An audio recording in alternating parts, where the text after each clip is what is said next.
She took a bullet meant for the CEO. Minutes later, the CEO made an unimaginable move. A brave bodyguard throws herself in front of a sniper's shot, and the whole world watches in shock as the coldest boss in the country suddenly steps forward with a decision no one saw coming. But that was only the beginning. Because while she fights for her life in a hospital bed, something far darker rises behind the cameras, something the CEO hoped would never come back. The shooter wasn't a stranger, and now the woman who saved him is the only leverage a hidden enemy wants. Whispers start spreading. The company explodes into chaos, and a secret from the CEO's past threatens to swallow everything: his legacy, his fortune, even the woman who risked everything for him. When a life-saving act uncovers a deadly family secret, how far will a man go to protect the one person he never expected to lose? Tell me in the comments where you're watching from right now, and if this story speaks to you, make sure you hit subscribe so you don't miss the next one. The morning sun cast long shadows through the glass-paneled ceiling of the Phoenix Convention Center, creating a lattice of light and shadow across the polished floor. Jessa Quinn moved with practiced efficiency through her protective sweep, her footsteps echoing in the still, quiet space. Her dark suit helped her blend in with the early morning setup crew, but her alert eyes and purposeful movements set her apart. She paused at each doorway, mentally marking it on her internal map. Exit 1, northwest corner. She murmured to herself, touching the radio at her ear. Clear sight lines to the main stage. The catwalks above drew her attention. Perfect sniper positions. She'd have to position personnel up there during the keynote. The expo hall buzzed with growing energy as tech enthusiasts filed in, their excited chatter bouncing off the high ceilings. Jessa checked her watch. 55 minutes until Vincent Hale's keynote speech. Her team was in position, but something felt off. She couldn't shake the uneasy feeling in her gut, the same feeling that had saved her unit more than once during her military police days. Team check. She spoke quietly into her radio, receiving crisp confirmations from her security staff. The media area was filling up fast, cameras and equipment being set up in the designated press zone. Jessa noticed a photographer adjusting his lens, then another, and another. All normal expo behavior, but her instincts remained on high alert. Vincent Hale arrived exactly 40 minutes before his scheduled appearance, as planned. He moved with his usual confidence, his tailored suit and commanding presence drawing attention even before he reached the stage. Jessa fell into step beside him, close enough to protect, but not so close as to seem obvious. "Morning, Miss Quinn," Vincent said, his voice carrying that hint of amusement it always held when addressing her formally. "Anything I should know about?" "Standard procedure, Mr. Hale. We've secured the perimeter and have eyes on all access points." Jessa scanned the growing crowd as she spoke, her training never allowing her to fully relax.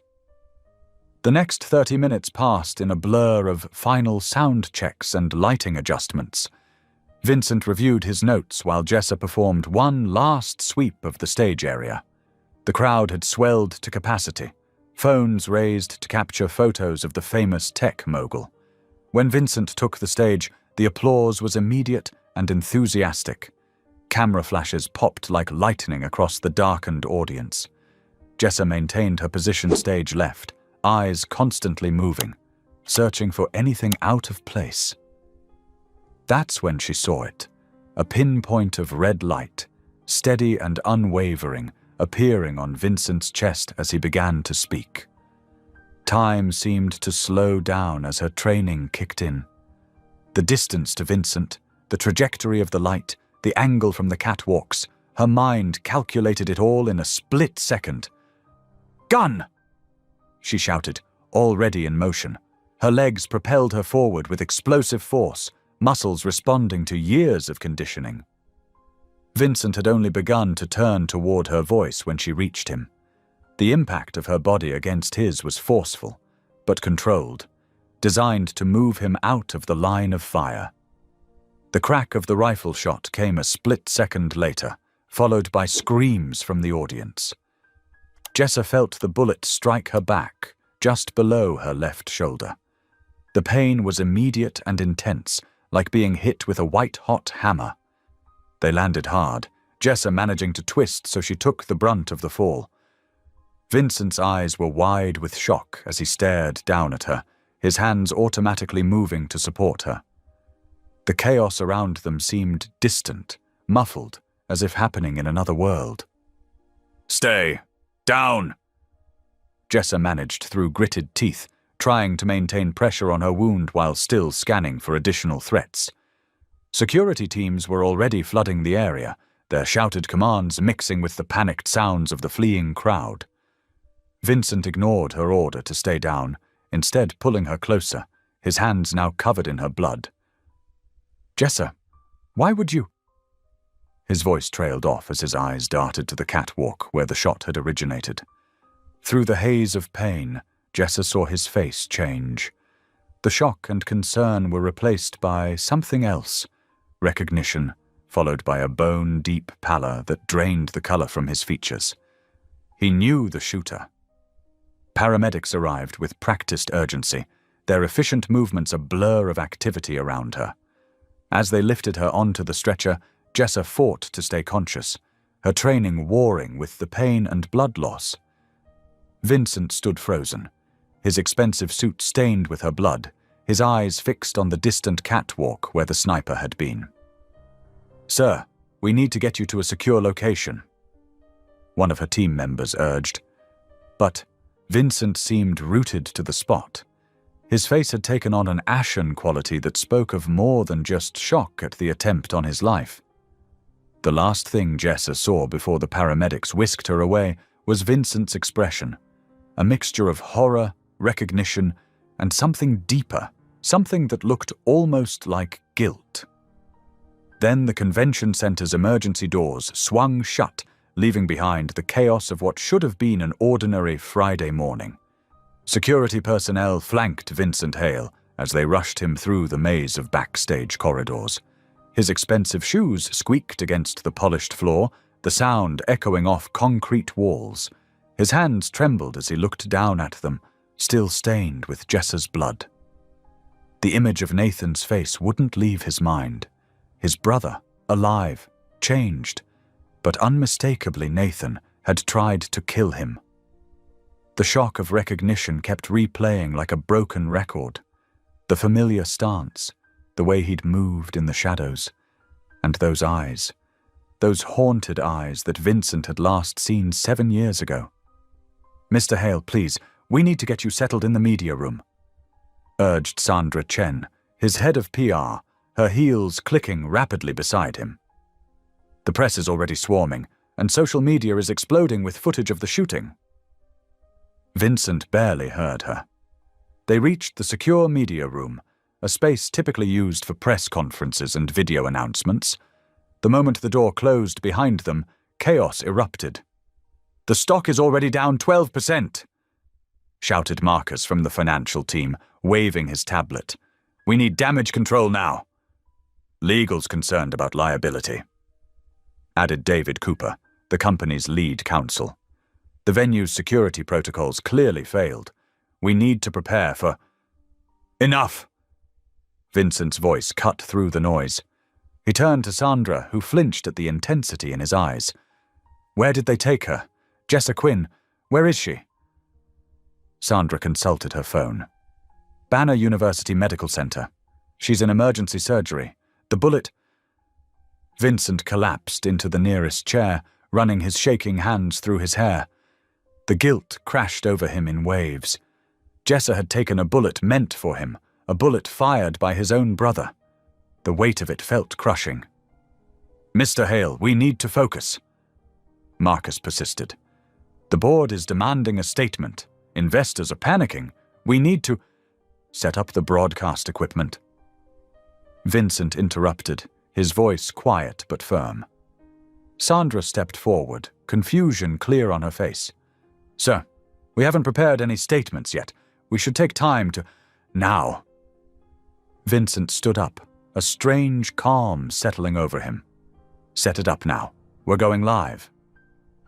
The room erupted in protests, but Vincent's expression silenced them. The technical team scrambled to prepare the equipment, while his advisors watched in barely contained horror. Within minutes, the cameras were ready, aimed at Vincent sitting alone at the desk he used for major company announcements. "Sir, please." Sandra made one last attempt. "At least let us draft some talking points." Vincent shook his head. 3, 2, 1. He counted down with the technician, and then the red light blinked on.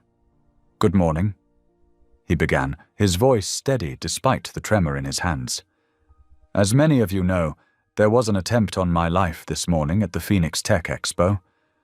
What you may not know is that I am alive only because of the extraordinary courage of one woman, Jessa Quinn."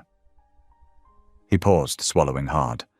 Behind the camera, his advisors watched in growing anxiety. "Ms. Quinn took a bullet meant for me. Right now, she's fighting for her life in surgery. And as I sit here, safe because of her sacrifice, I've come to a decision." Vincent leaned forward, his eyes intense. "Effective immediately, I am announcing my resignation as CEO of Hale Technologies." Gasps filled the room. Marcus grabbed his phone, likely watching the stock price plummet in real time. But Vincent wasn't finished. "Furthermore, I am pledging my entire personal fortune, all of it, to Jessa Quinn." The control room erupted in chaos. Sandra nearly fainted while David began frantically scribbling legal notes. Vincent continued, his voice growing stronger. "This woman put her life on the line without hesitation. She showed me what true courage looks like, what true worth looks like. And in doing so, she made me realize how far I've strayed from the person I once wanted to be." Behind the cameras, phones were ringing non-stop. Board members were likely already calling for emergency meetings. Vincent didn't care. "That's all. Thank you." He signaled to cut the feed, ignoring the protests from his team. The red light blinked off, and sudden silence fell over the studio. One by one, his shocked advisors filed out, leaving him alone with his thoughts. Sandra lingered at the door. "Sir, what have you done?" she whispered. Vincent sat in his chair, staring at the dark camera lens. The magnitude of what he'd just done began to sink in. He'd essentially given away billions of dollars on live television. He'd thrown his company into chaos. The board would be furious. The shareholders would revolt. Yet as he sat there in the quiet studio, his hands finally still, Vincent couldn't bring himself to regret it. For the first time in years, he felt free. The image of Jessa throwing herself in front of him, the memory of Nathan's face in the shadows, it had shattered something inside him. Something that needed to break. Sandra quietly closed the door, leaving him alone with the hollow echo of his decision hanging in the air. The phones kept ringing somewhere in the distance, but Vincent remained still, sensing that his life, and many others, had just changed irrevocably. The first thing Jessa noticed was the beeping. Steady, rhythmic, slightly annoying. Her eyelids felt heavy as she tried to open them, fighting against the lingering effects of anesthesia. The hospital room slowly came into focus. White walls, medical equipment, late afternoon sunlight filtering through vertical blinds. "Welcome back," a gentle voice said. A nurse in blue scrubs moved into view, adjusting something on one of the monitors. "I'm Kelly. You've been out for about 6 hours. The surgery went well." Jessa tried to speak, but her throat felt like sandpaper. Kelly quickly brought her a cup of water with a straw. After a few sips, Jessa managed to whisper, "The expo. Vincent Hale." "Mr. Hale is fine," Kelly assured her. "You saved his life. The bullet hit you in the shoulder." She paused, checking Jessa's vitals. "How's your pain level? Scale of 1 to 10? 4. Maybe 5. Jessa responded, becoming more alert. She noticed muffled voices and commotion coming from outside her room. Through the small window in the door, she could see 2 security guards stationed outside. Why are there guards? Kelly busied herself adjusting Jessa's IV drip. Dr. Matthews will be in shortly to explain everything. Try to rest until then. But rest seemed impossible as Jessa became increasingly aware of the chaos beyond her door. She could hear what sounded like dozens of people talking, cameras clicking, occasional shouting. It reminded her of press scrums she'd seen during her military police days. But that made no sense here. 20 minutes later, Dr. Matthews entered, a tall woman with graying hair and kind eyes. "Ms. Quinn, I'm glad to see you awake. I'm the surgeon who operated on you. The bullet grazed your scapula, your shoulder blade, but fortunately missed any vital organs or major blood vessels. You're very lucky." "Doesn't feel lucky," Jessa muttered, wincing as she tried to shift position. "That's understandable. You'll need several weeks of recovery and physical therapy, but we expect a full return of mobility." The doctor glanced at the door, where the noise outside seemed to be growing louder. "Though I suspect your biggest challenge might not be physical." Jessa followed her gaze. "Why are there reporters here? I can hear them. This isn't normal for one security guard getting shot, even at a high-profile event." Dr. Matthews sighed, pulling up a chair. "Ms. Quinn, are you aware of what happened after you were brought here?" "I was unconscious," Jessa said slowly. "The last thing I remember was the expo, seeing the laser sight on Vincent's chest, and then pain. About 2 hours after your surgery began, Mr. Hale made an unexpected broadcast." The doctor seemed to choose her words carefully. He announced his immediate resignation as CEO of Hale Technologies. Jessa blinked in surprise. "He what?" "And," Dr. Matthews continued, "he pledged to give you his entire personal fortune." The room went silent except for the steady beeping of the heart monitor, which was starting to speed up. "He... what?" Jessa repeated, certain she'd misheard. "Perhaps you should see for yourself." The doctor reached for the TV remote and turned on the wall-mounted screen. The hospital channel flicked to a news network where a panel of commentators sat around a desk, arguing animatedly. The caption below read, "Hale's Billions. Does security guard deserve massive fortune?" "This is unprecedented," one pundit was saying. "We're talking about roughly $20 billion. No one gives away that kind of money on impulse." "She took a bullet for him," another countered. "What's the price tag on a human life? But does one heroic act justify—" Dr. Matthews muted the TV but left it running. Jessa stared at the screen, watching footage of herself collapsing at the expo play on repeat. Her head was spinning. "The media arrived within minutes of his announcement," the doctor explained. "We've had to increase security throughout the hospital. There are protesters and supporters gathered outside." As if on cue, the chants from the street became clearer through her third-floor window. Jessa could make out competing voices. "Share the wealth," followed by, "Hero, hero." "This can't be real," Jessa whispered, her training kicking in as she automatically assessed threats and exits, a habit that had saved Vincent's life hours earlier. "He can't just give me billions of dollars. That's insane." "The legal and financial experts on TV seem to agree with you," Dr. Matthews said, nodding toward the screen where the muted debate continued. "They've been discussing the logistics and legality of it all day." A commotion in the hallway drew their attention. Through the door's window, Jessa could see photographers trying to get shots past the security guards. Signs were visible in their hands. "American Hero" and "Greed Kills" among them. "We've had to turn away dozens of reporters," the doctor said. "Everyone wants the first interview with the $20 billion woman. That's what they're calling you now." Jessa closed her eyes, feeling overwhelmed. Her shoulder throbbed, but it was nothing compared to the weight of what she was hearing. She had done what any good security professional would do: protect their charge. She hadn't wanted recognition, let alone a fortune that could buy a small country. "I never wanted any of this," she whispered, opening her eyes to see her face plastered across the TV screen again. The footage had changed to her military photos, showing her in uniform during her Army MP days. They were discussing her background now, dissecting her life for the hungry 24-hour news cycle. The reality of her new situation hit her like a second bullet. She wasn't just Jessa Quinn anymore, the quiet, competent security specialist who preferred staying in the background. She had become the center of a national storm, thrust into a spotlight she never sought. Outside, the chants grew louder.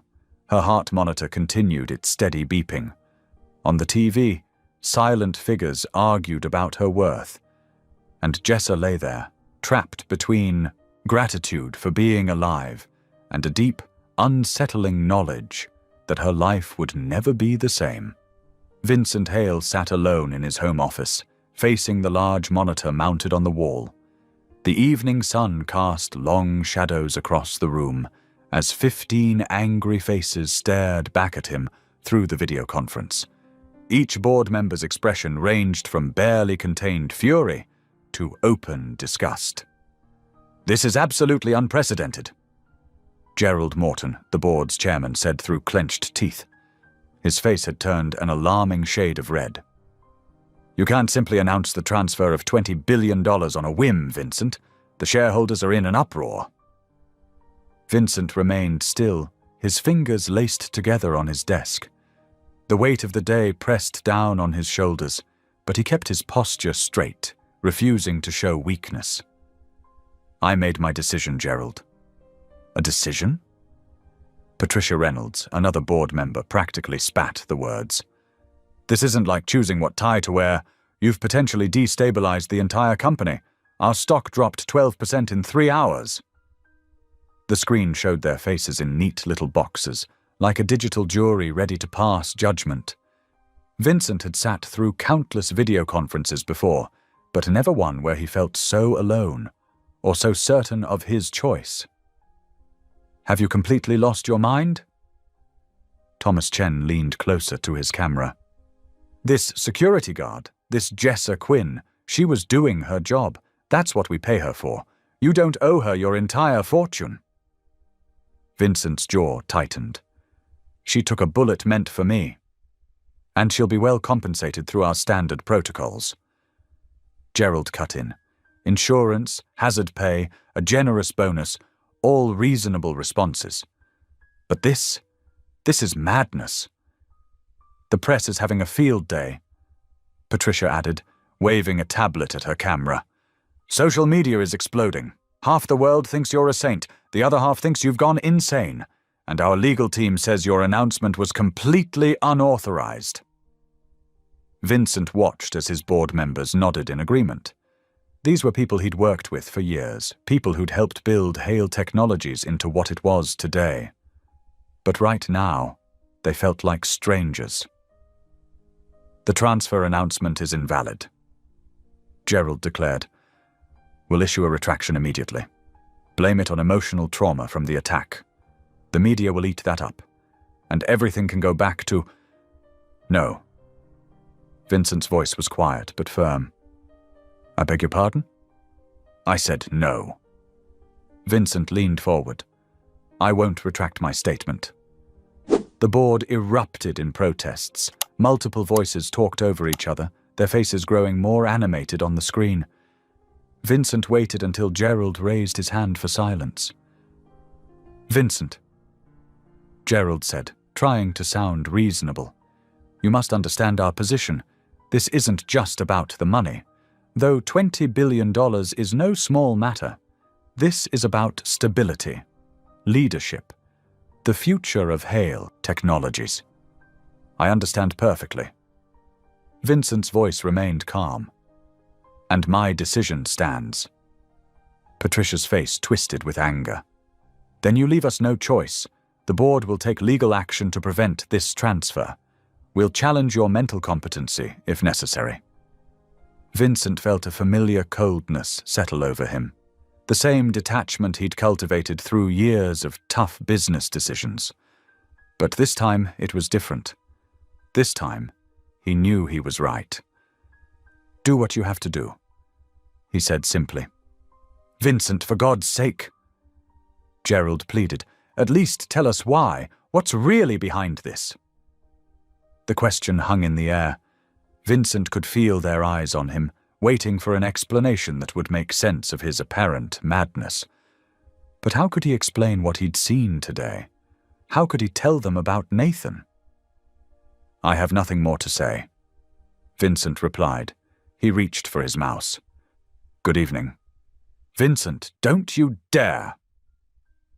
Gerald's protest was cut short as Vincent ended the call. The screen went dark, leaving Vincent alone in his dimming office. He sat there for a long moment, listening to the quiet hum of his computer and the distant sounds of Phoenix traffic below his penthouse. Slowly he turned his chair toward the credenza behind his desk. Among the awards and achievements that marked his career sat a single silver frame. Vincent picked it up, his fingers tracing the edge as he studied the photograph inside. Two boys stood arm in arm, grinning at the camera. The older one, Nathan, had his other arm in a playful headlock around young Vincent's neck. They were both wearing baseball uniforms, covered in dirt from a game well played. Their father had taken the picture just weeks before the accident that would tear their family apart. Vincent stared at Nathan's face, so full of joy and innocence. How had that happy kid become the man who tried to kill him today? The same man who disappeared years ago, leaving behind only rumors and regrets? The photo blurred slightly as Vincent's eyes stung. He blinked hard, setting the frame back down with careful precision. The board was right about one thing: he was acting on emotion. But they were wrong about which emotions were driving him. Standing up, Vincent walked to the window. The city lights were coming on, twinkling against the darkening sky. Somewhere out there, in a hospital room, lay the woman who'd saved his life. Jessa Quinn had no idea what she'd really stepped into today. She deserved to know the truth about Nathan, about why she'd really been shot, about all of it. Vincent pulled out his phone and dialed his driver. "Bring the car around," he said quietly. "We're going to the hospital." As he gathered his coat, Vincent glanced one last time at the photograph. Two brothers, once inseparable, now on opposite sides of a gun. Jessa Quinn had unknowingly stepped into the middle of a family tragedy, and Vincent owed her more than just his fortune. He owed her the truth. The elevator dinged its arrival, ready to take him down to the waiting car. Vincent straightened his tie, squaring his shoulders against whatever would come next. The board could threaten all they wanted. Some things were more important than money or power. Some things were worth any price. The morning sun filtered through the hospital window, casting long shadows across the sterile floor. Vincent Hale stood in the corridor, flanked by 4 security guards in dark suits. His own reflection in the window showed a man who hadn't slept. Dark circles under his eyes, his usually immaculate suit slightly rumpled. "Mr. Hale," the nurse said softly. "Miss Quinn is awake and stable. You can see her now." Vincent nodded, then turned to his security team. "Wait here. Sir, we strongly advise—" "Wait, here." His tone left no room for argument. The hospital room was quiet except for the steady beep of monitors. Jessa Quinn lay propped up against white pillows, her normally athletic frame looking small in the hospital bed. Despite the ordeal she'd been through, her eyes were alert and focused as they met his. "Mr. Hale," she said, her voice slightly hoarse. "Please, call me Vincent." He hesitated by the door. "May I come in?" She gestured to the chair beside her bed. "It's your hospital. I assume you own it." A ghost of a smile crossed his face. Actually, no. Though after yesterday's announcement, The media probably thinks I own half of Phoenix. He settled into the chair, noticing how she tensed slightly at the mention of his broadcast. How are you feeling? Like I got shot. She managed a weak smile. But the doctors say I'll recover fully, though I'm more concerned about why you're here at 7 in the morning with an army of security outside my door. Vincent leaned forward, clasping his hands together. The weight of what he needed to say pressed down on him like a physical burden. What I'm about to tell you, it will change everything. And you deserve to know the truth, especially after what you did for me. Jess's expression grew serious. This is about the shooter, isn't it? Yes. Vincent took a deep breath. The man who tried to kill me yesterday was my brother, Nathan. The words hung in the air between them. Jess's eyes widened slightly, but she remained silent, waiting for him to continue. Nathan was a decorated Army Ranger. Multiple tours, countless commendations. He was everything I wasn't. Brave, principled, honest. Vincent's voice grew thick with emotion. But 3 years ago he discovered something about our family's company. Something that changed him. What did he find? Jessa asked quietly. Corruption. Deep, systemic corruption that went back decades. Defense contracts built on bribes. Environmental regulations ignored for profit. People silenced. Vincent's hands tightened until his knuckles went white. When Nathan brought the evidence to our father, he expected him to be outraged, to help expose it, all. Instead, they tried to buy his silence. Jessa finished, her law enforcement training helping her see the pattern. Worse, they tried to destroy him. Fabricated evidence of mental instability, leaked false stories to the press, froze his assets. Vincent stood abruptly, pacing the small room. By the time I learned what was happening, it was too late. Nathan had disappeared. Everyone assumed he'd had a breakdown, gone off the grid. But I knew better. He was planning something. Jessa shifted in her bed, wincing slightly at the movement. And yesterday was what he was planning. Vincent turned to face her. Yesterday was just the beginning. Nathan won't stop until he exposes everything, or dies trying. And now... He gestured helplessly at her. Now you're in the middle of it all. The whole world thinks you're about to become a billionaire. You're no longer just the woman who saved my life. You're a target. For Nathan? For everyone. The board is already moving to block the transfer. The media is digging into your past. And Nathan... Vincent returned to his chair, his voice dropping. Nathan will see you as either an obstacle or an opportunity. Either way, he'll come for you. Jessa was quiet for a long moment, processing everything she'd heard. When she finally spoke, her voice was steady. Your brother. He was a good man once. Something specific must have pushed him over the edge, something beyond just discovering corruption. Vincent looked up, surprised by her insight. Yes, I've wondered that myself. Then that's where we start. Jessa's expression was determined, despite her pale complexion. We need to find out what really happened to Nathan. What turned a decorated soldier into someone who would try to kill his own brother? We? Vincent asked. Yes, we. I'm already involved, Mr. Hale. I took a bullet that was meant for you. And if what you're saying is true, there's more at stake here than just your family drama. Vincent studied her face, seeing the same quiet strength that had made her step in front of a bullet yesterday. It will be dangerous. Nathan is highly trained, and he's not the only threat we'll face. I was military police for 8 years. Jessa replied. I can handle danger. What I can't handle is knowing there's a truth that needs to be uncovered and doing nothing about it. A noise in the hallway made them both look towards the door. The moment of decision had arrived. All right, Vincent said finally. We work together, but we do this carefully. Nathan is out there somewhere, watching, planning his next move.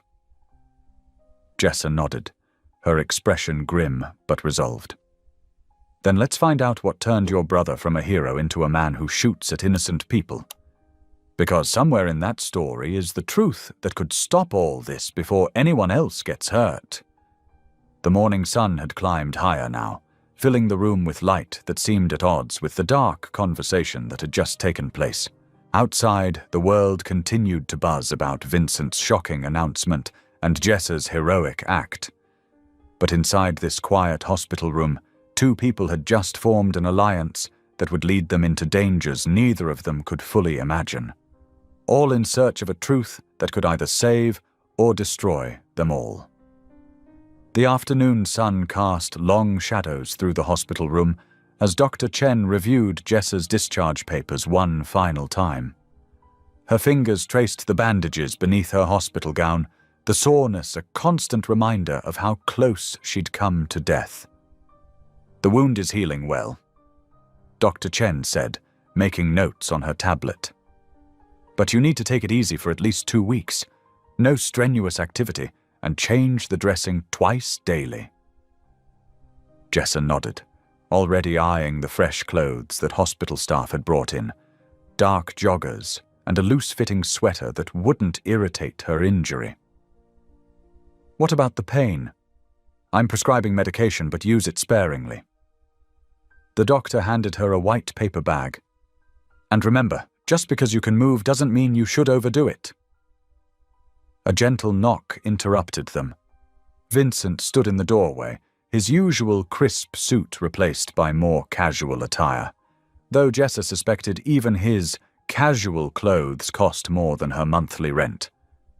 "The car is ready," he said quietly. Security's cleared a path through the crowd. Jessa's stomach tightened at the word crowd. She'd heard them through her window all morning, the chants, the arguments, the constant buzz of helicopter news crews circling overhead. A nurse helped her dress while Dr. Chen gave final instructions. Each movement sent small jolts of pain through her chest, but Jessa kept her expression neutral. Years of military training had taught her how to compartmentalize discomfort. "Ready?" Vincent asked as she emerged from the bathroom. "As I'll ever be." They moved through the hospital corridors, flanked by 4 security guards in dark suits. Staff members stopped to stare.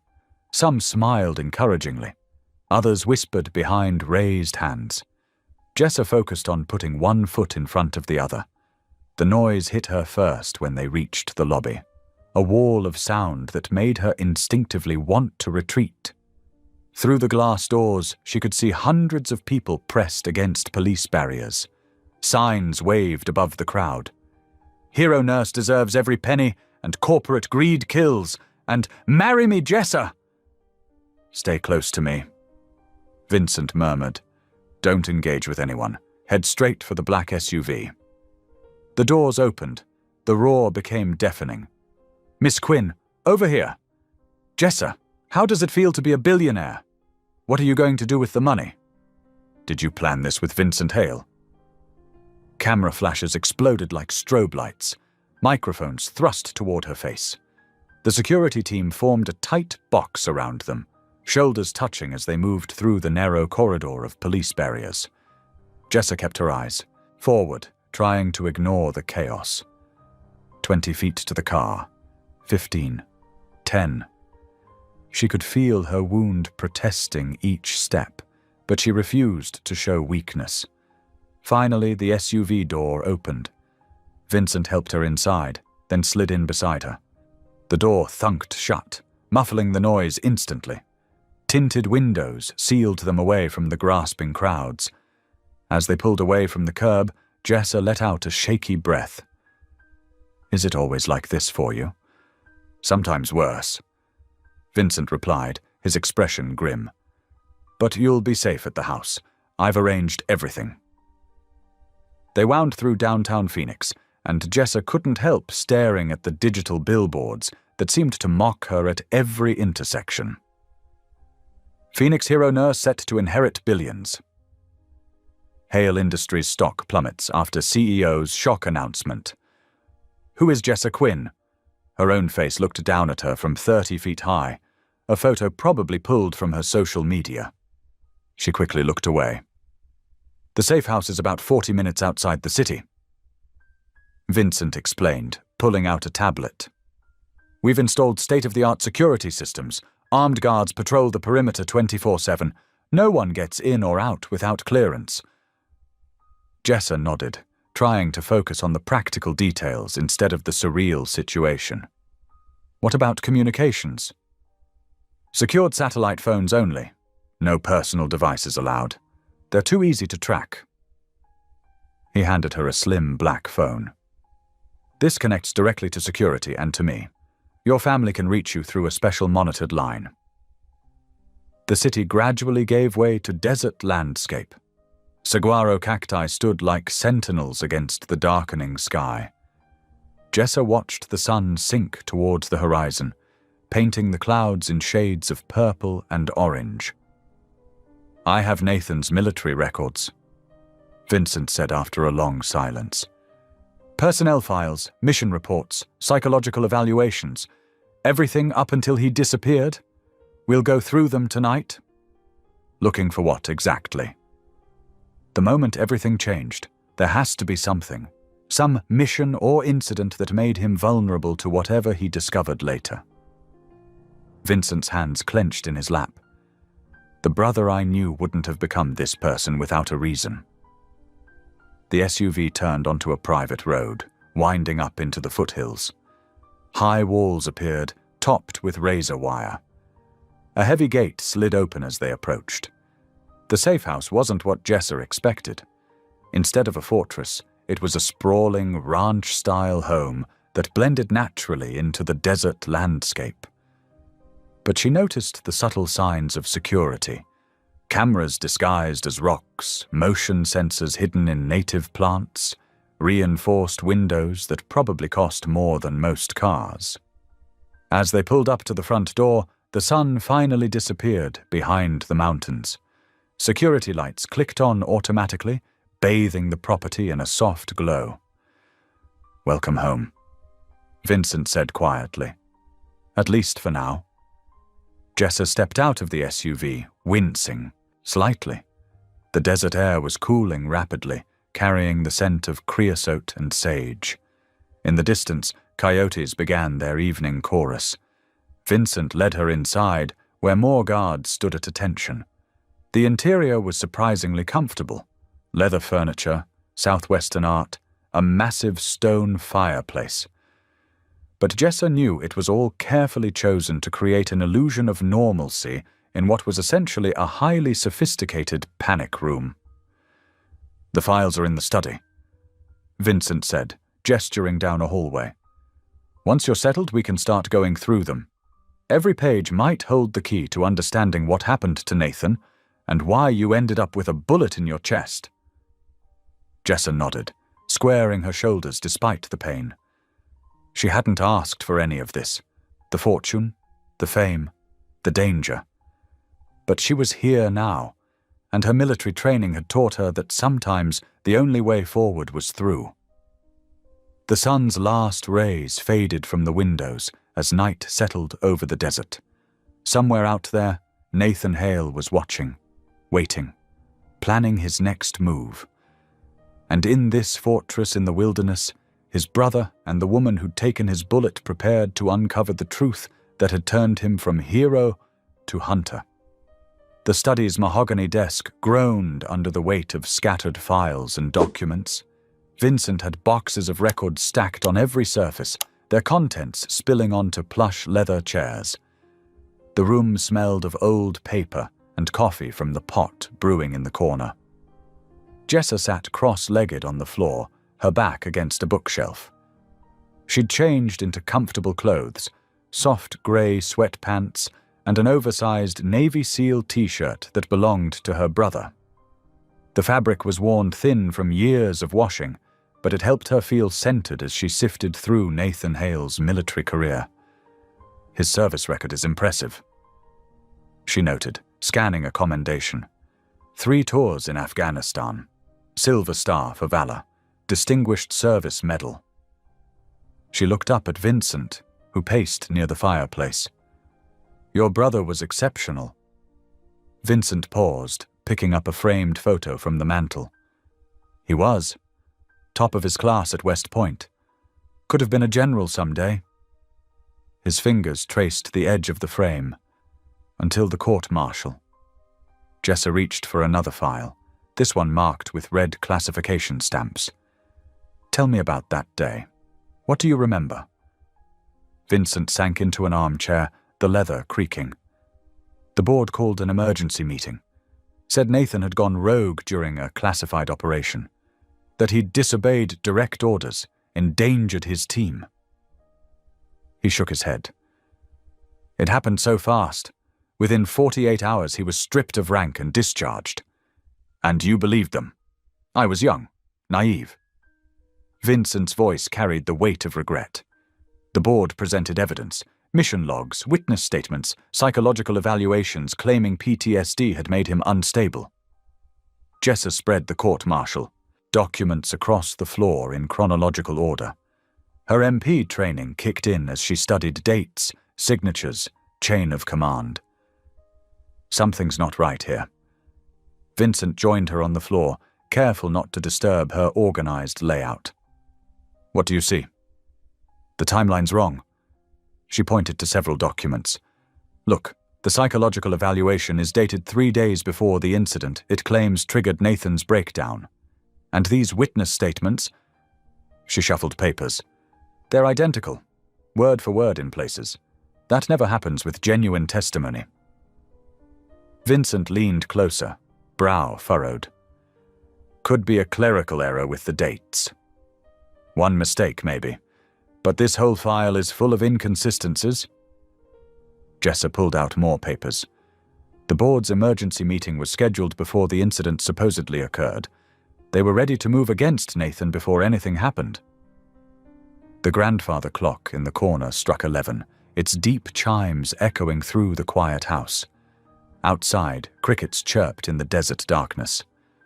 "Here," Jessa said suddenly, holding up a yellowed document. "Your father's original succession plan. Nathan was named primary heir to both the company leadership and family fortune." Vincent took the paper with trembling hands. "I never saw this.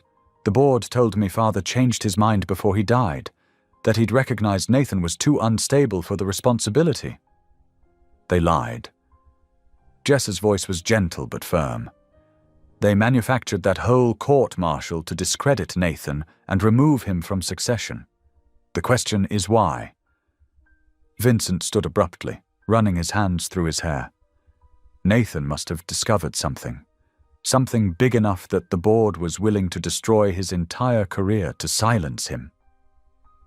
Jessa gathered the suspicious documents into a separate pile. "We need to track down these supposed witnesses and find the real mission logs from that operation, not these sanitized versions. The board will have buried anything incriminating," Vincent said. "But maybe..." He crossed to a filing cabinet and pulled out more boxes. "These are father's personal records. He kept copies of everything, especially in his final years when he grew suspicious of the board." They worked in comfortable silence for the next hour, the only sounds the rustling of paper and occasional sips of coffee. Jessa found herself studying Vincent when he wasn't looking, the way his shoulders tensed when he found something troubling, how he absently rubbed his thumb across his father's signature. "You're good at this," Vincent said suddenly, breaking the quiet. "The investigative work." "Military police training," she explained. "You learn to spot patterns, inconsistencies, and people are surprisingly bad at maintaining lies across multiple documents." Vincent nodded, then winced as he stretched his neck. "I should have questioned things back then. Should have stood up for Nathan." "You can't change the past," Jessa said softly. "But you're trying to make it right now. That counts for something." The clock struck midnight, and Jessa couldn't suppress a yawn. The pain medication was wearing off, making her shoulder throb. Vincent noticed immediately. "We should stop for tonight. You need rest to heal." Just a little longer. Jessa protested, but another yawn betrayed her. The files will still be here in the morning. Vincent insisted, standing and offering her a hand up. We've made good progress. Jessa accepted his help, grimacing slightly as she rose. First thing tomorrow, I want to map out everyone involved in that court-martial. Follow the paper trail, see where it leads. Vincent nodded, gathering the most important documents into a secure folder. I'll have security do background checks on all the witnesses, see where they are now. At the study door, Jessa paused. Thank you for trusting me with this. I know it can't be easy, digging up painful family history. Thank you for helping me see the truth. Vincent replied quietly. Even if it's not the truth I wanted to find. They parted ways in the hallway, Jessa to her secure suite, Vincent to his own quarters. But both knew sleep would be elusive, their minds racing with questions about Nathan Hale and the conspiracy that had torn apart his life. The desert night wrapped around the safe house like a blanket, hiding secrets in its shadows. But inside, two people had begun to unravel a web of lies that had held for years. And somewhere out there, Nathan waited, perhaps hoping someone would finally discover the truth he'd tried to expose so long ago. The morning sun cast long shadows across the desert landscape as Vincent's armored SUV wound through the quiet suburban streets of Mesa, Arizona. Jessa watched subdivisions blur past her window, each identical house a stark contrast to the mounting revelations about Nathan's past. Security sweep came back clean, Vincent said, checking his phone. No suspicious activity around the safe house overnight. Jessa nodded, adjusting her sling. The pain in her shoulder had dulled to a manageable ache, but the morning's medication made her head feel slightly fuzzy. Did Colonel Reeves seem surprised when you called? Very. Said he hadn't spoken about Nathan in years. Vincent turned onto a tree-lined street of modest ranch homes. This is it, 423 Saguaro Lane. The house looked exactly like its neighbors, tan stucco, terracotta roof tiles, desert landscaping. Only a small American flag by the door and carefully trimmed hedges hinted at its military resident. Vincent's security team did a quick sweep of the perimeter before giving them the all-clear. As they approached the front door, it opened to reveal Colonel James Reeves, tall, weathered, with steel-grey hair and alert eyes that took in every detail of his visitors. Mr. Hale, he said carefully, then looked at Jessa. And Ms. Quinn, please, come in. The interior was neat but lived in, with family photos and military memorabilia lining the walls. Reeves led them to a sunny kitchen that smelled of fresh coffee. I have to admit, he said, pouring 3 cups, I never expected to have this conversation, especially not with you, Mr. Hale. Call me Vincent, please. Vincent accepted his cup. We're here about Nathan. The colonel's hand stilled briefly. I figured as much after the shooting made the news. He gestured for them to sit at the kitchen table. I recognized his work. Clean shot, perfect positioning. If Ms. Quinn hadn't moved so quickly... He trailed off, studying Jessa. That was impressive reaction time, by the way. Thank you, sir. Jessa wrapped her good hand around her coffee mug. But we're more interested in what happened to Nathan during his last deployment. Reeves' expression tightened. That's ancient history. Not to Nathan, Vincent said quietly. And not to us, now that we've found irregularities in the court-martial records. A long silence filled the kitchen. Outside, a lawnmower droned, and wind chimes tinkled in the morning breeze. Finally, Reeves sighed heavily. I've carried this for years, he said. The guilt of not speaking up, not protecting one of my own. He stood and went to a cabinet, returning with a thick manila envelope. I kept copies. Never felt right, destroying everything.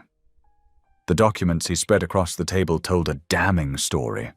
Falsified mission reports, coached witness statements, carefully orchestrated evidence pointing to Nathan as the sole responsible party for a failed operation. The real mission was to investigate corporate corruption. Reeves explained. Defense contracts, missing supplies, money disappearing into shell companies. Nathan's team got too close to some powerful people, including several with connections to the Hale Industries board. Vincent's face had gone pale. Our board members were involved in military corruption? Some of them. Nathan discovered the links, gathered proof, but before he could report it. Reeves shook his head. The operation went sideways. 3 good men died, and suddenly there was a mountain of evidence suggesting Nathan had compromised the mission.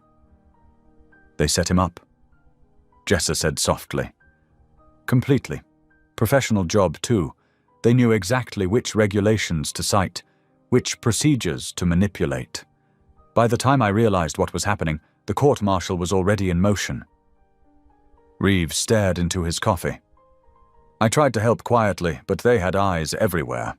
Any officer who questioned the official story found themselves suddenly facing career problems. Vincent leaned forward. Why didn't Nathan fight back? Tell his side? They threatened to expand the investigation to his whole unit. Good soldiers would have lost everything. Reeves met Vincent's eyes. Your brother sacrificed himself to protect his men, but watching the system he believed in betray him like that, it broke something in him. Jessa sorted through the documents with practiced efficiency. These would be enough to reopen the case. Maybe, Reeves said, if you can keep them safe. The people behind this, they've had years to entrench themselves, build more power. They won't let these secrets come to light easily. We have to try, Vincent said firmly. For Nathan's sake. The colonel studied them both. You're either very brave or very foolish, probably both. He gathered the documents and handed them to Jessa. Be careful. Watch your backs. These people play for keeps. They thanked him and left, the morning sun now high overhead. The drive back was quiet, both of them processing the weight of what they'd learned. I never knew, Vincent said finally, his voice rough. All these years I thought Nathan had simply lost his way.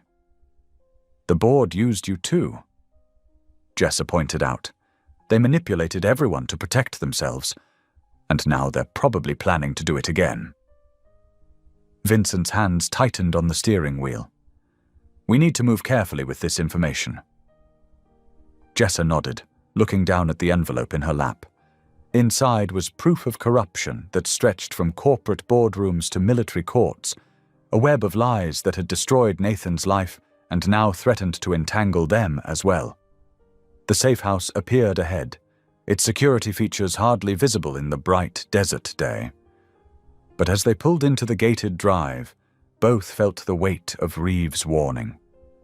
The truth they sought would not come without a fight, and powerful people would do anything to keep their secrets buried.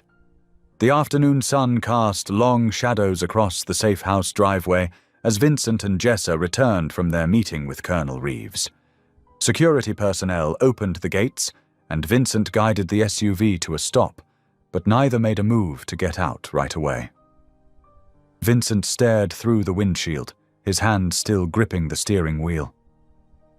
I keep thinking about what Reeves said, about Nathan protecting his men.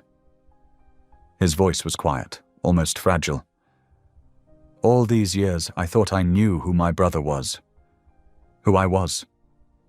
Jessa watched him carefully, noting the tension in his shoulders, the way his usual mask of control had started to crack.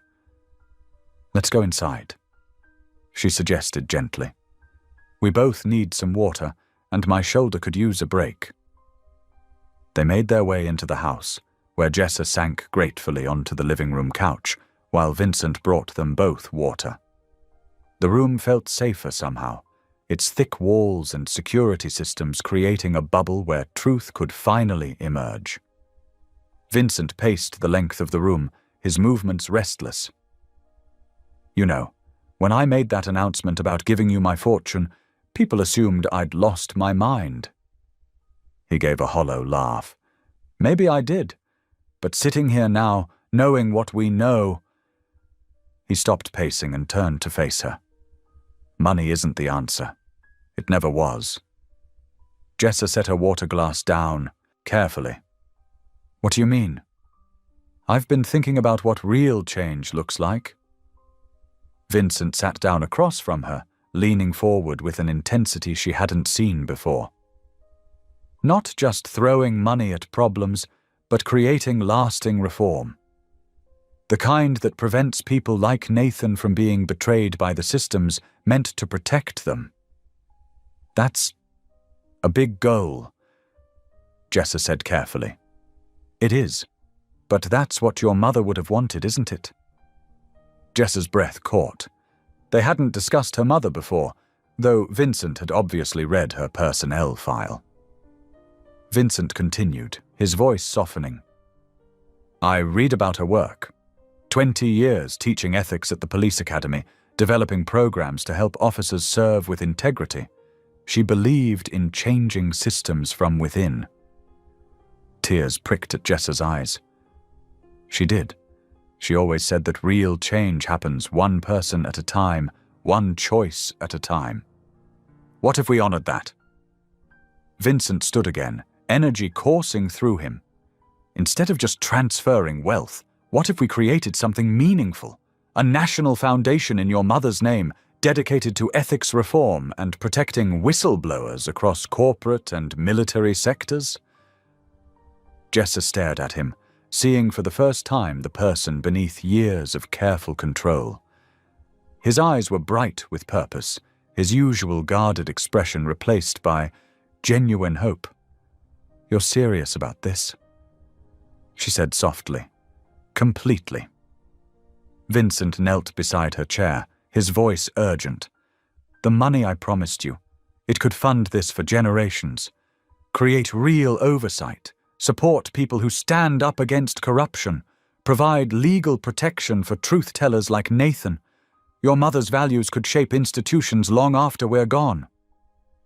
Tears spilled down Jessa's cheeks. She would have loved that. She whispered. She always said money wasn't as important as doing what's right. She was a wise woman. Vincent's own eyes were suspiciously bright. I think I needed to meet someone like you, someone who lives those values, to remember what matters. They spent the next several hours at the dining room table, drafting mission statements and organizational structures. Vincent's business expertise merged with Jessa's understanding of ethics and integrity, creating something neither could have envisioned alone. The Margaret Quinn Foundation for Ethics and Justice. Vincent read from their notes. Dedicated to promoting institutional integrity and protecting those who defend it. With an emphasis on military and corporate reform. Jessa added, massaging her sore shoulder. And specific support for whistleblowers and their families. Vincent was already making calls to his legal team, setting the machinery in motion to transfer funds and establish the foundation. His voice carried a new authority, not the cold power he'd wielded before, but something warmer and more certain. As evening settled around the safe house, they ordered dinner and continued working. Jessa noticed how Vincent's whole demeanor had changed. The rigid set of his shoulders had relaxed, and occasional smiles softened his features. I haven't felt like this since I was a kid, he admitted, setting down his phone after another legal call. Back when Nathan and I still believed we could change the world. Maybe you still can, Jessa said. Just not in the way you originally thought. Vincent looked around at their scattered papers, mission statements, organizational charts, reform proposals. You know what's strange? For years I've run one of the largest companies in the world. But this... He gestured at their work. This feels more real than anything I've done before. Because it is real, Jessa said simply. This isn't about power or money. It's about doing what's right. Vincent nodded, a genuine smile transforming his face. My board is going to hate this even more than the original plan. Good, Jessa said, making him laugh. As night fell outside, they continued refining their plans, energized by shared purpose. The foundation was taking shape, not just as a memorial to Jessa's mother, but as a force for the kind of change both of them believed in. Vincent looked up from his laptop, where he'd been reviewing legal documents. In the soft lamplight, Jessa could see the peace in his expression, a look she suspected had been missing for many years. Thank you, he said quietly. For what? For showing me another way, for helping me remember who I wanted to be before everything got so complicated. He closed the laptop, his movements deliberate.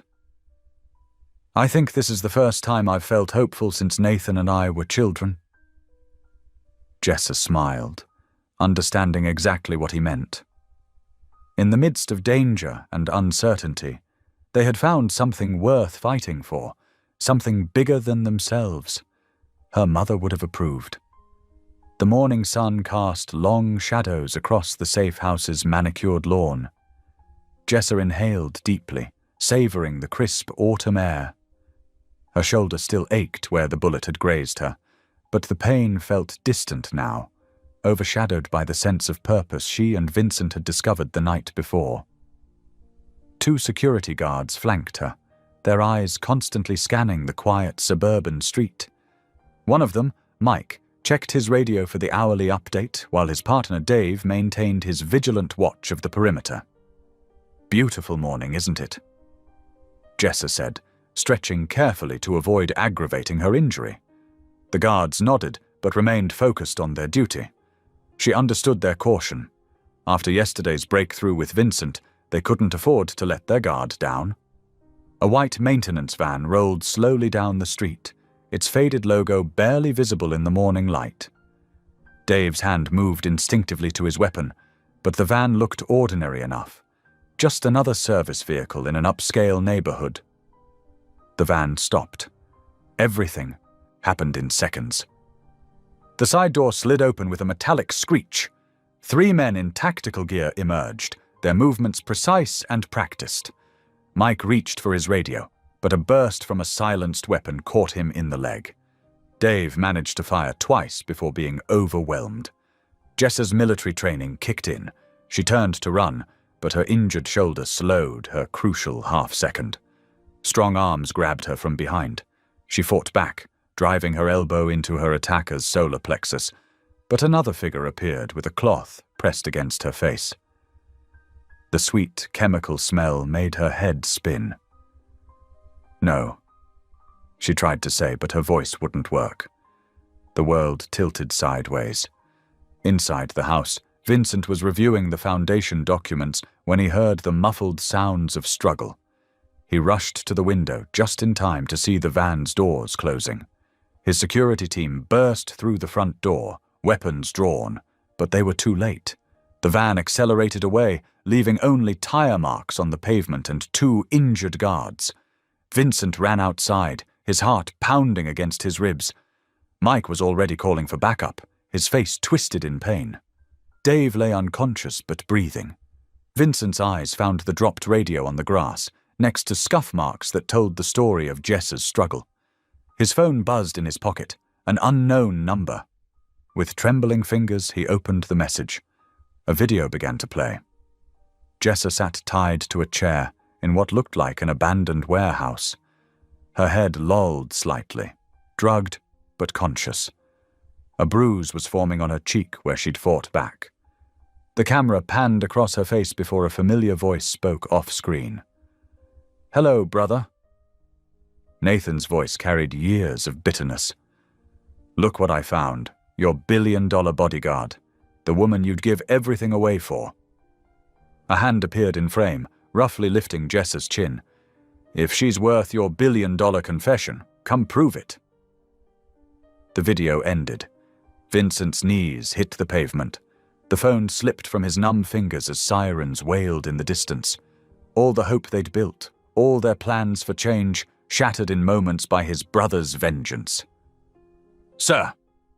One of his security team was speaking urgently into a radio. "We need a full lockdown. All available units. Track that van." But Vincent barely heard them. He stared at the spot where the van had been, where Jessa had stood just minutes ago, talking about the beautiful morning. His chest felt hollow, like something vital had been torn away. In the distance, the maintenance van merged onto the highway, carrying both Jessa and the last remnants of Vincent's rekindled hope into the unknown. The wail of approaching sirens grew louder, but Vincent remained on his knees, surrounded by the wreckage of their shattered plans and the weight of his brother's hatred. The morning sun continued to rise over the quiet suburban street, indifferent to the violence that had just unfolded, beneath its warm rays. "Sir." One of his security team touched his shoulder. "We need to get you inside. It's not safe out here." Vincent nodded mechanically, but his mind was trapped in the loop of Nathan's words. "Come prove it." His brother had taken Jessa not just as revenge, but as a test, a brutal examination of Vincent's newfound conscience. The security team helped him to his feet and guided him back into the house. Emergency vehicles were arriving, their lights painting the walls in alternating red and blue. Vincent moved as if in a dream, his thoughts scattered between the foundation documents they'd worked on all night and the image of Jessa bound and drugged in that warehouse. He had failed to protect her. After everything she'd done, taking a bullet for him, helping him find his way back to his true self, he had failed her. The weight of that knowledge pressed down on him until he could barely breathe.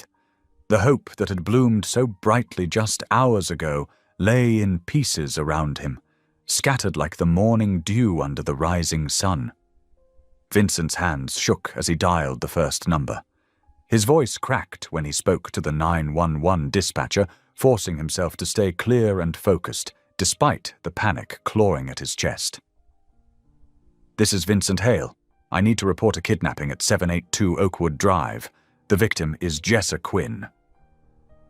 Within minutes, police cruisers converged on the safe house, their lights painting the morning sky in urgent flashes of red and blue. Vincent paced the living room, making call after call, his private security team, former military contacts, anyone who might help find her. Colonel Reeves arrived just as the police were setting up their command center.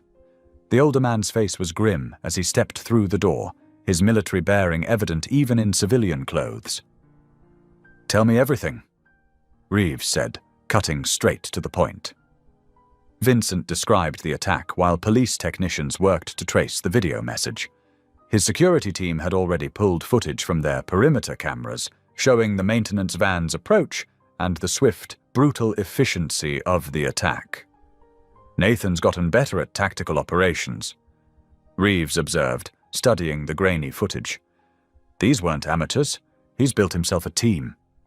Vincent ran his hands through his disheveled hair. "I should have had more security. I should have—" "Stop." Reeves cut him off. "Guilt won't help her now. We need to work the problem." The colonel pulled out his phone and started making calls of his own. Within an hour, 3 of Jessa's former military police colleagues arrived, still wearing their civilian work clothes, but carrying themselves with unmistakable purpose. "Sarah Martinez," the first introduced herself, "served with Jessa in Germany. These are Mike Chen and Tom Rodriguez. We're here to help." They transformed the safe house's dining room into an operations center. Maps spread across the table. Laptops, displaying traffic camera feeds. Phone calls to traffic control centers and security companies with cameras along possible escape routes. Vincent refused all suggestions to rest, working alongside them hour after hour. His eyes burned from staring at screens, tracking the van's path through Phoenix's morning traffic. Each time they lost it, someone found another camera angle, another glimpse of the vehicle weaving through side streets. "There!" Sarah pointed at a frame, enhancement software sharpening the image. "That's definitely our van. heading east on Industrial Avenue at 9:47 a.m. They tracked it further, each sighting building a clearer picture of its route. But at 11:32 a.m., the trail went cold near the old manufacturing district. Too many blind spots. Mike explained, frustration evident in his voice. Not enough cameras in that area. Vincent slammed his fist on the table. Then we search every building. I'll call in every private security firm in the state if I have to. Wait. Colonel Reeves had been studying the map quietly, his finger tracing the van's path. This route. It's deliberate. Nathan's not just hiding, he's sending a message. The colonel pulled up property records on his laptop. The old manufacturing district, the Hale family used to own several properties there before the company shifted to tech, including... He pointed to a large structure marked on the map. The original Hale Electronics factory, abandoned 15 years ago when your father moved operations overseas. Of course. Vincent breathed. Where else would Nathan go? The place where it all started, before the corruption, before the betrayals. Sarah studied the satellite view. Good defensive position, limited approaches, lots of cover. If I were setting up an ambush, that's where I'd do it.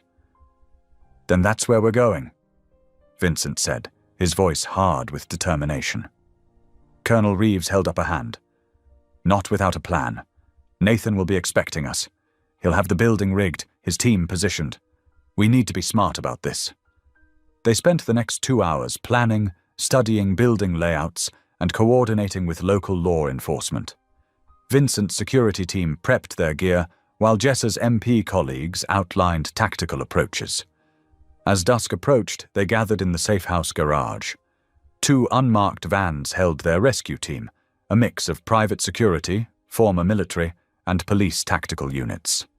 Vincent checked his protective vest for the 3rd time, ignoring the concerned looks from the others. Colonel Reeves pulled him aside. You don't have to go in personally. Let the professionals handle this. Vincent shook his head. He's my brother. This is between us. Jessa's only involved because of me.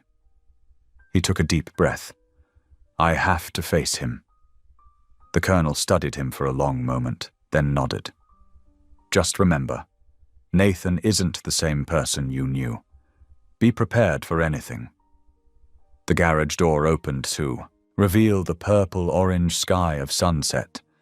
Vincent climbed into the lead van, his heart pounding, but his mind clear. For the first time since the kidnapping, he felt a grim sense of purpose. Sarah checked her weapon one final time before speaking. We're going to get her back, Mr. Hale. Vincent nodded, his eyes fixed on the darkening horizon. Somewhere ahead, in an abandoned factory filled with ghosts of their family's past, his brother waited. And Jessa, brave, principled Jessa, was counting on them. The vans pulled out of the garage in formation, heading east toward the old manufacturing district. Vincent touched the foundation paperwork in his jacket pocket, a reminder of everything they'd hoped to build, everything they were fighting to preserve. Hold on, Jessa, he whispered. We're coming. The rescue team moved through the deepening twilight, carrying hope and determination with them into the gathering darkness.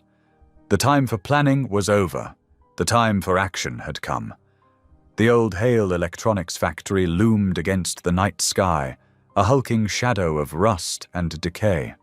Moonlight filtered through broken windows, casting strange patterns on crumbling concrete walls. Vincent crouched behind a loading dock with Colonel Reeves and the rescue team, studying the building's dark outline.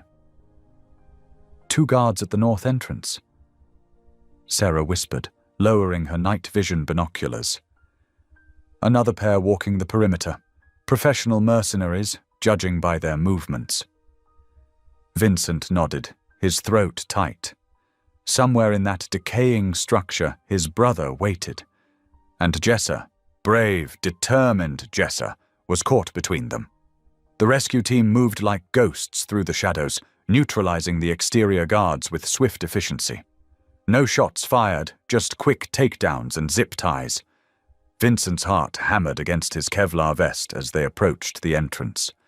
Inside, the factory was a maze of old assembly lines and rusted machinery. Their footsteps echoed despite their care, breaking the heavy silence. Dust motes danced in the beams of their tactical lights. "Second floor," Colonel Reeves breathed, pointing to fresh scuff marks on the stairs. "They've been moving equipment up there." 3 floors up, in what had once been the factory's main office, Jessa Quinn sat tied to a metal chair. Her wrists were bound behind her, but her posture remained straight, dignified. She watched Nathan Hale pace before her, his movements sharp with barely contained energy. "You don't understand what he took from me," Nathan was saying, running a hand through his disheveled hair. "Everything I'd earned, my reputation, my future, my place in the family, gone because Vincent played along with their lies." Jessa kept her voice steady, gentle. "Help me understand, Nathan. Tell me what really happened." He whirled to face her, shadows dancing across his haunted features. "I discovered the board was embezzling funds through military contracts. When I threatened to expose them, they fabricated evidence, made it look like I was the corrupt one." His laugh was bitter. "And Vincent, my own brother, stood silent while they destroyed me." "That must have hurt deeply," Jessa said softly. "To lose your brother's trust along with everything else." Nathan's pacing slowed. "We were close once, you know, before the money and power poisoned everything." He stopped at the window, staring out at the city lights. "I just wanted to serve my country with honor, make our parents proud." "I believe you," Jessa said, "and I think Vincent needs to hear this truth from you directly." As if summoned by her words, the office door slowly opened. Vincent stepped through, hands raised, showing he was unarmed. Behind him, rescue team members secured the hallway, but remained outside. The brothers stared at each other across the dusty room. Years of pain and betrayal hung heavy in the air between them. "Hello, Nathan," Vincent said quietly. Nathan's hand dropped to his holstered weapon. "Stay back." "I'm not here to fight." Vincent took a careful step forward. "I'm here to listen, to understand what really happened." "Now you want to listen?" Nathan's voice cracked. "After 5 years of silence, after letting them destroy everything I'd built?" "I was wrong," Vincent said. "I believed their lies because it was easier than facing the truth about our company, about what we'd become." Jessa watched the exchange intently, noting the tremor in Nathan's hands, the raw pain in both brothers' eyes. "They showed me proof," Vincent continued. "Documents, testimony, all of it fabricated, I know that now. But I wanted to believe you were the corrupt one, because facing the board's evil meant facing my own cowardice." Nathan drew his weapon, pointing it at Vincent with shaking hands. "You were supposed to be my brother. You were supposed to stand by me."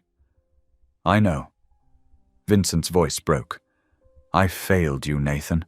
Nothing I say can undo that betrayal, but I'm trying to make it right now." Tears streamed down Nathan's face as the gun wavered. Years of buried grief and rage boiled to the surface. "They took everything from me," he whispered. "Not everything," Jessa said gently. "You still have your honor, Nathan, your truth, and now you have the chance to reveal that truth to the world." The brothers stood frozen in their tragic tableau, Nathan trembling with his weapon raised, Vincent with his hands open in surrender, and Jessa between them, still working to bridge the chasm of pain that separated them. Moonlight spilled through the broken windows, illuminating the dust and shadows of their shared past.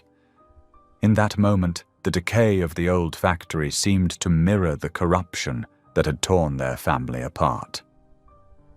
The gun in Nathan's hands shook violently as grief overwhelmed his anger. His finger rested on the trigger, but his eyes held more sorrow than malice as he faced his brother across the years of silence and betrayal. The tension in the dusty factory office hung thick as morning fog. Vincent took another careful step toward his brother, his hand still raised in surrender. Moonlight caught the tears now flowing freely down Nathan's face, his gun trembling but still aimed. "Nathan." Vincent's voice was soft, gentle in a way Jessa had never heard before. "I was blind, so wrapped up in the company, in maintaining our image, that I couldn't see what was happening to my own brother."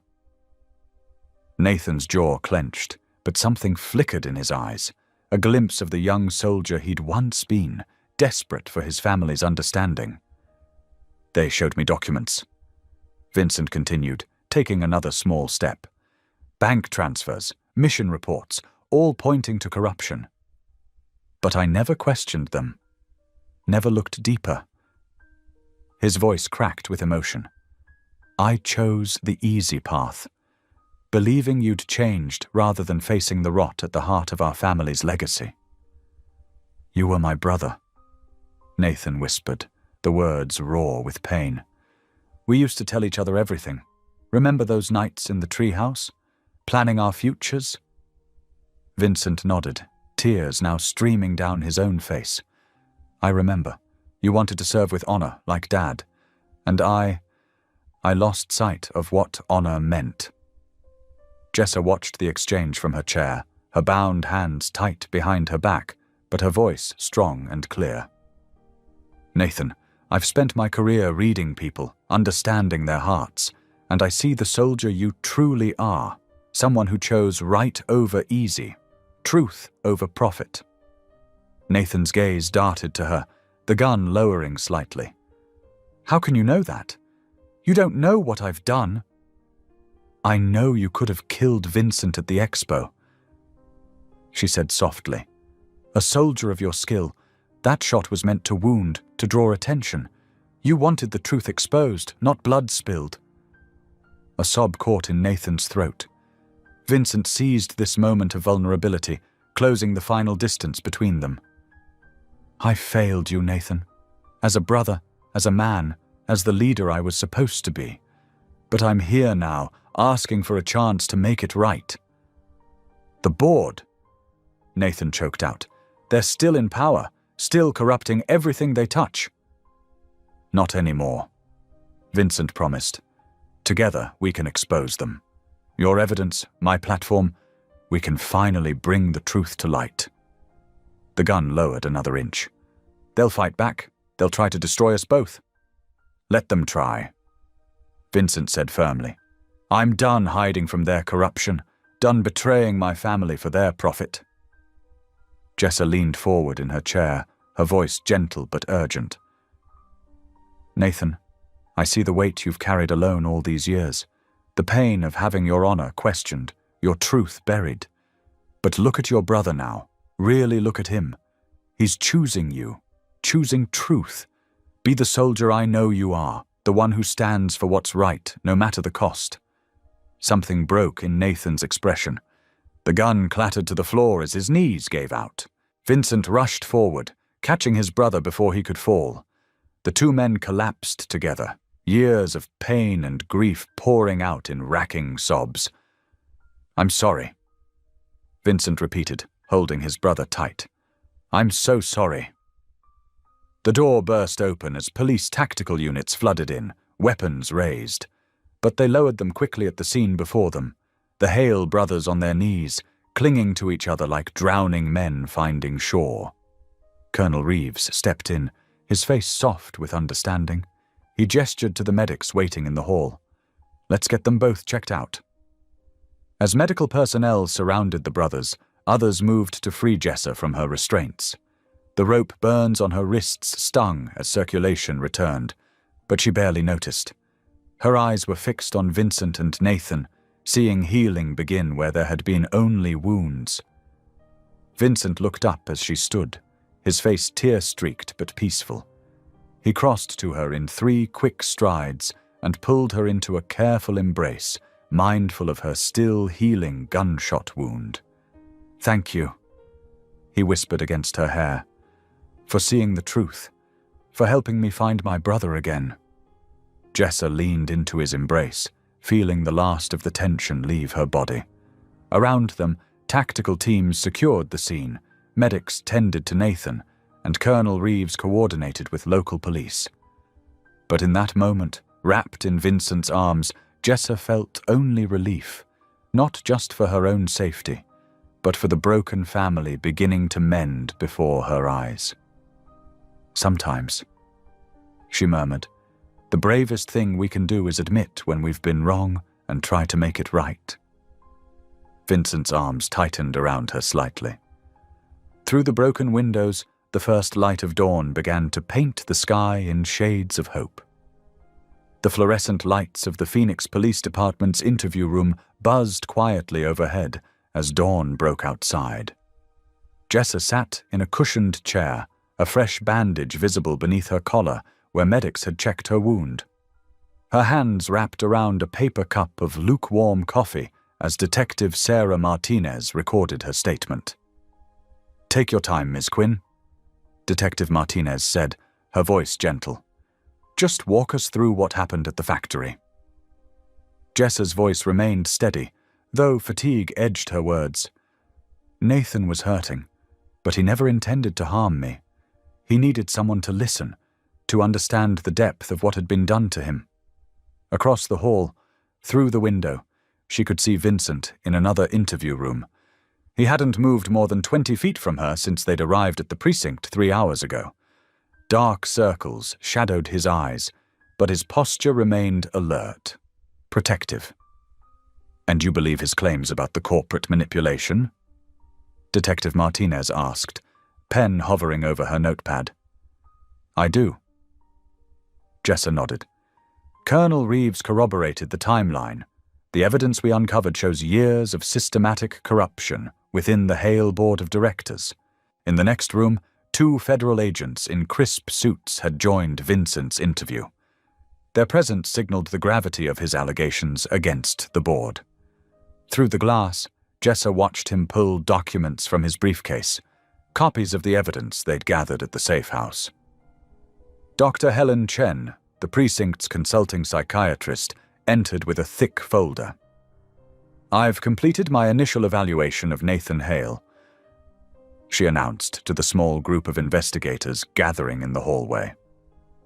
"The trauma patterns are extensive, consistent with prolonged psychological manipulation and targeted character assassination." Vincent excused himself from his interview and stepped into the hallway, his eyes finding Jessa's through the window. She nodded, letting him know she was okay. "Given the circumstances and Mr. Hale's military service record," Dr. Chen continued, "I'm recommending immediate transfer to the Veterans Psychiatric Care Center rather than detention. He needs specialized trauma treatment, not incarceration." "I'll cover all costs," Vincent said immediately. "Whatever he needs for full recovery." Detective Martinez made a note. "Given the evidence of corporate conspiracy and Mr. Nathan Hale's mental state, the DA's office is likely to agree with that course of action." The morning stretched into afternoon as federal agents cycled through, building their case. Vincent provided access to corporate servers, email archives, and financial records. The scope of the board's corruption began to emerge. Decades of buried evidence, manipulated trials, and destroyed lives. "They didn't just target Nathan," Vincent explained, his voice heavy. "They systematically removed anyone who questioned their methods or threatened their control. We found at least 7 other cases of character assassination and forced removal." Jessa winced as a nurse changed her bandage, the movement pulling at her healing wound. Vincent was at her side instantly. "Do you need pain medication?" he asked softly. "We can finish the statements later." She shook her head. "I'm okay. This needs to be done while the details are fresh." Federal Agent Cooper looked up from his laptop. "Ms. Quinn, Your military police background and first-hand experience with both Nathan Hale and the board's tactics make your testimony crucial. Are you willing to be a key witness as we build this case? Absolutely, Jessa said without hesitation. These people need to be held accountable. By late afternoon, a convoy of dark SUVs arrived carrying senior FBI investigators. They set up a command center in the precinct's conference room, walls quickly filling with photos and timelines. The Hale Corporation's decades of secrets began unraveling thread by thread. Nathan was transferred under medical supervision to the psychiatric facility. Before leaving, he had a brief, emotional reunion with Vincent under doctor's supervision. "I'll make this right," Vincent promised, gripping his brother's hand. "Everything they took from you, your reputation, your honor, we'll restore it all." Nathan's eyes were clearer now, the fog of trauma beginning to lift under proper care. "Just tell the truth," he said quietly. "That's all I ever wanted." As the sun began to set, federal agents moved to secure the Hale Corporation's offices. Emergency warrants were served.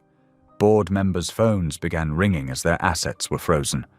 The machinery of justice, so long stalled, finally lurched into motion. Jessa watched the flurry of activity from a quiet corner where Vincent had insisted she rest. He sat beside her, his shoulder touching hers, a steady presence in the chaos. "I never thought this day would come," he said softly. "For so long, I was part of their system, blind to what they'd done to my own brother."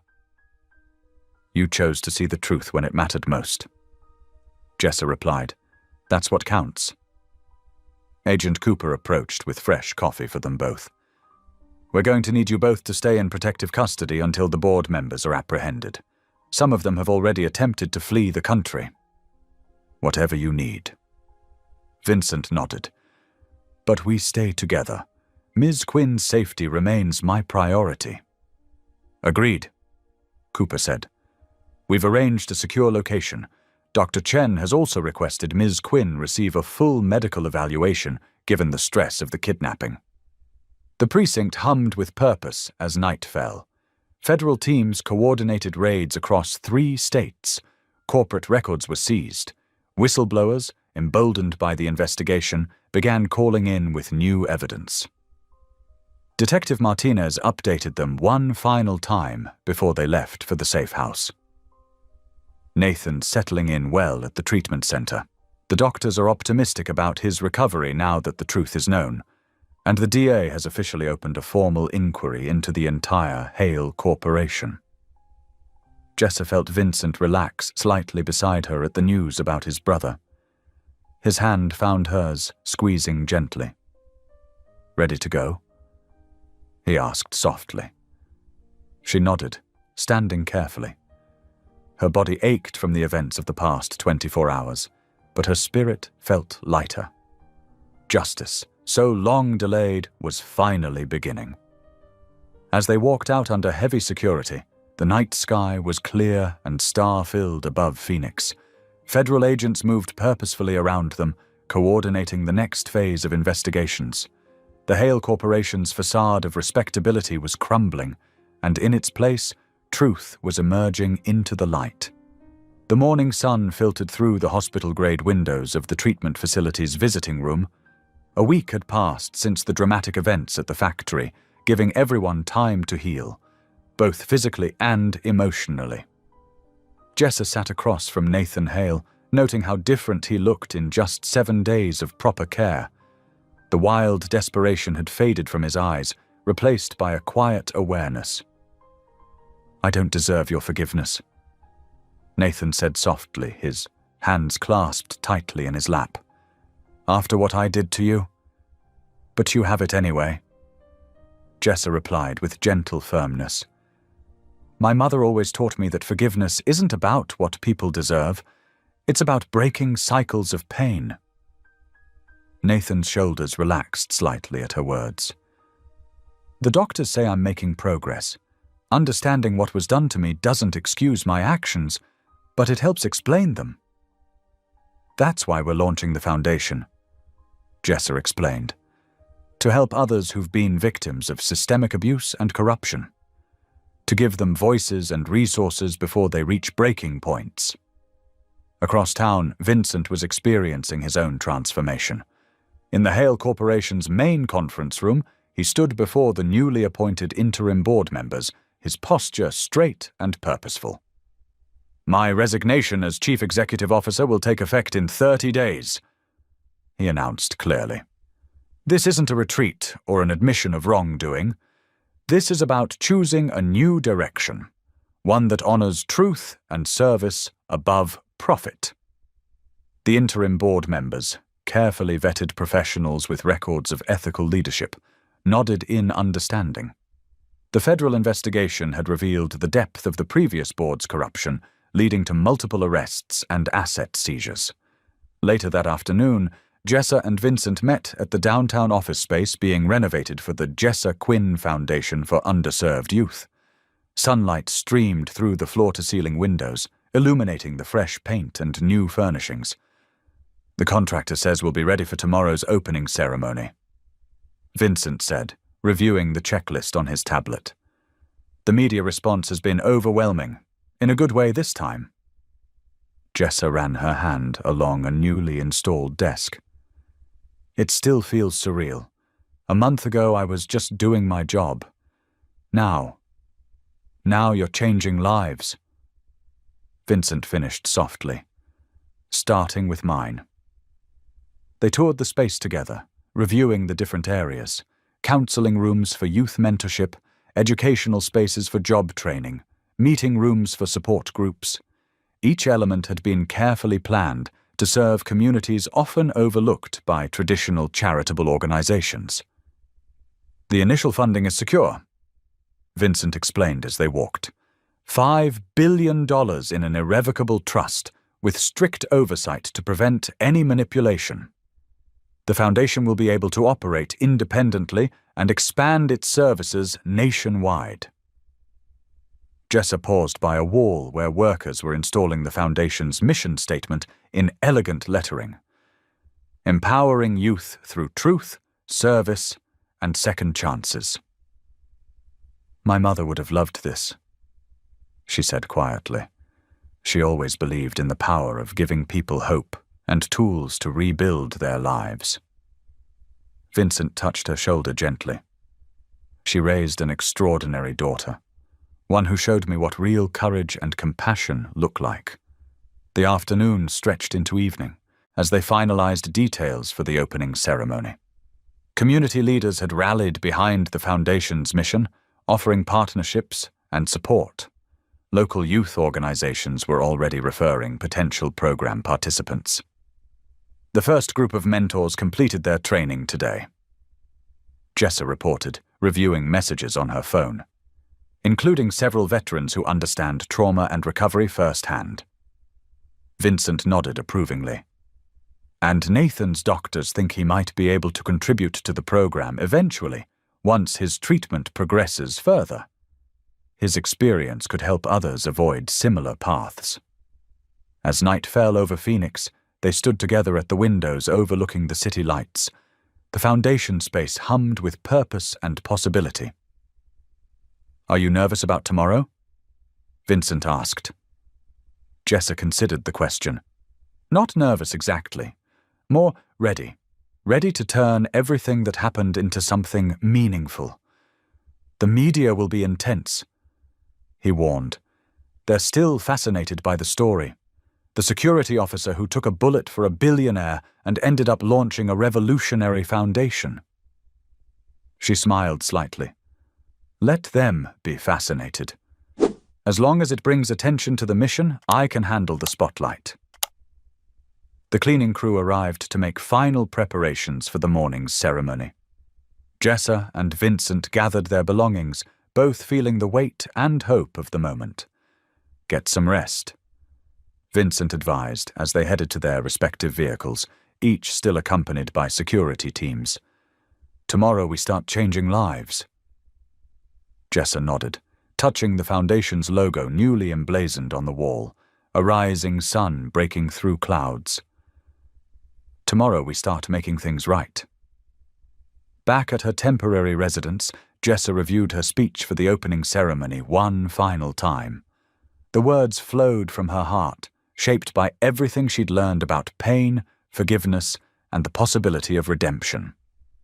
Across town, Vincent sat in his home office, finalizing his own remarks for the ceremony.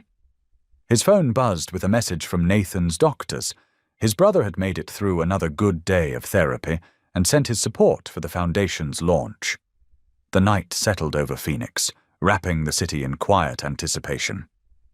In just a few hours, the Jessa Quinn Foundation would open its doors, offering hope to those who needed it most. The path forward was clear at last, not one of vengeance or bitterness, but of healing and renewed purpose. Staff members worked through the night, arranging chairs, testing audio equipment, and preparing welcome packets for the morning's guests. Local news crews set up their equipment, ready to broadcast the ceremony live. Security teams conducted final sweeps of the building and surrounding area. Everything was ready. The Foundation, born from crisis but built on hope, would soon begin its vital work. Jessa and Vincent had transformed a moment of violence into a mission of peace, proving that even the darkest circumstances could lead to light.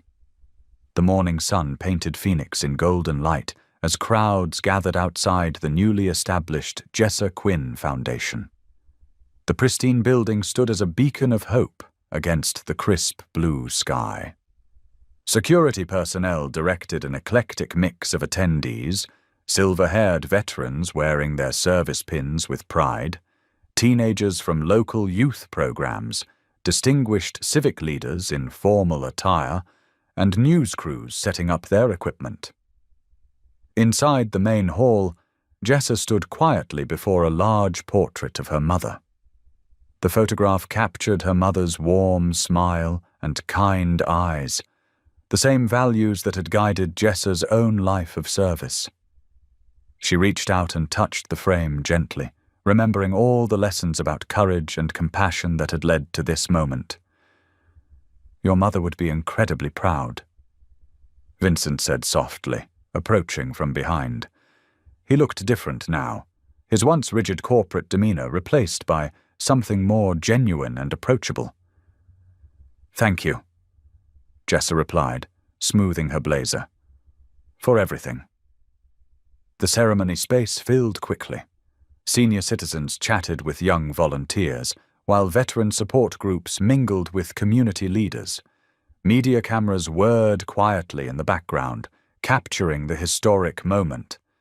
The Foundation's mission statement gleamed on the wall behind the podium: empowering youth through truth, service, and second chances. At precisely 10 o'clock, the program began. Local officials spoke about the Foundation's importance to Phoenix.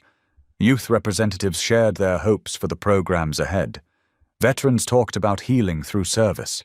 Each speaker touched on the remarkable story that had brought them all together. When it was time for the main presentation, Vincent rose and approached the podium. The room fell silent. He looked out at the gathered faces, some skeptical, others hopeful, all waiting to hear from the man whose public transformation had captured national attention. "1 month ago," Vincent began, his voice steady but touched with emotion, "I stood at another podium, making a very different kind of announcement. I was angry, scared, and trying to buy my way out of guilt. But something profound happened in the weeks that followed." He turned to where Jessa sat, their eyes meeting in a moment of shared understanding. "Jessa Quinn took a bullet for me that day," Vincent continued. "But what she really did was far more extraordinary. She gave me back my soul." A ripple of response moved through the crowd. Jessa remained composed, though her eyes glistened slightly. Through her example of courage, forgiveness, and unwavering moral strength, she showed me what true leadership looks like. She helped heal my family. She proved that one person's commitment to doing what's right can change everything. Vincent gripped the podium, his next words carrying the weight of absolute conviction. I will spend the rest of my life proving that the world is still full of people worth living for." The applause began slowly, then swelled into a standing ovation. Elderly veterans stood straight and proud. Young people cheered. Community leaders nodded in approval. Even the most hardened media personnel seemed moved. Jessa rose and joined Vincent at the podium, her presence embodying the quiet strength that had changed so many lives. Together, they cut the ceremonial ribbon, officially opening the Foundation's doors. The crowd moved outside into the bright morning sun. Jessa and Vincent stood at the entrance, greeting people as they passed. The warmth on their faces seemed to glow with more than just sunlight. It carried the radiance of hope, of purpose found, of lives ready to be changed. "Ready?" Vincent asked quietly. Jessa nodded, surveying the crowd of people who would be the first to benefit from the Foundation's programs. "Ready to build something better." The sun continued to rise in the crystal-clear Arizona sky, casting long shadows behind them and illuminating the path ahead, a path they would walk together, guided by the light of new purpose and the promise of lives transformed. Thank you for being here. If something in this story stayed with you, I'd love to see you again. Subscribe, and tomorrow I'll bring you another story crafted with heart.